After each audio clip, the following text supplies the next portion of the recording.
ഗവർണറുടെ ക്രിസ്മസ് വിരുന്നിന് മുഖ്യമന്ത്രിയും മന്ത്രിമാരുമില്ല. സർക്കാരിനെ പ്രതിനിധീകരിച്ച് ചീഫ് സെക്രട്ടറി മാത്രം. ഗവർണറുടെ ക്രിസ്മസ് വിരുന്നിൽ മുഖ്യമന്ത്രിയും മന്ത്രിമാരും പങ്കെടുത്തില്ല. സർവകലാശാലകളിലെ ഗവർണറുടെ ഇടപെടലിൽ അതൃപ്തി തുടരുന്നതിനിടയിലാണ് വിട്ടുനിൽക്കൽ.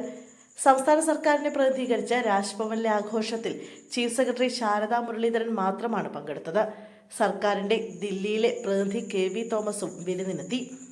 മതമേലധ്യക്ഷന്മാരും സാമുദായിക നേതാക്കളും വിരുന്നിൽ പങ്കെടുത്തു. ഗവർണറും സർക്കാരുമായുള്ള ഭിന്നത മൂലം കഴിഞ്ഞ വർഷവും മുഖ്യമന്ത്രി ക്രിസ്മസ് ആഘോഷത്തിൽ പങ്കെടുത്തിരുന്നില്ല. ആഘോഷത്തിനായി രാജ്ഭവന് കഴിഞ്ഞ ദിവസം സംസ്ഥാന സർക്കാർ 5 ലക്ഷം രൂപ അനുവദിച്ചിരുന്നു. മുഖ്യമന്ത്രി, സ്പീക്കർ, മന്ത്രിമാർ, MLA മാർ, MP മാർ, മതമേലധ്യക്ഷന്മാർ അടക്കം 400 പേരെ ക്ഷണിച്ചിട്ടുണ്ടായിരുന്നു. ഇന്നലെ വൈകിട്ട് 5:30-ക്കായിരുന്നു വിരുന്ന് സംഘടിപ്പിച്ചത്. രാജ്ഭവൻ മുറ്റത്ത് പന്തലിട്ടായിരുന്നു വിരുന്ന്. ഇന്നലെ പകൽ ഗവർണർ പങ്കെടുത്ത പരിപാടിയിൽ പോലീസ് സുരക്ഷ മറികടന്ന് SFI പ്രതിഷേധം സംഘടിപ്പിച്ചിരുന്നു.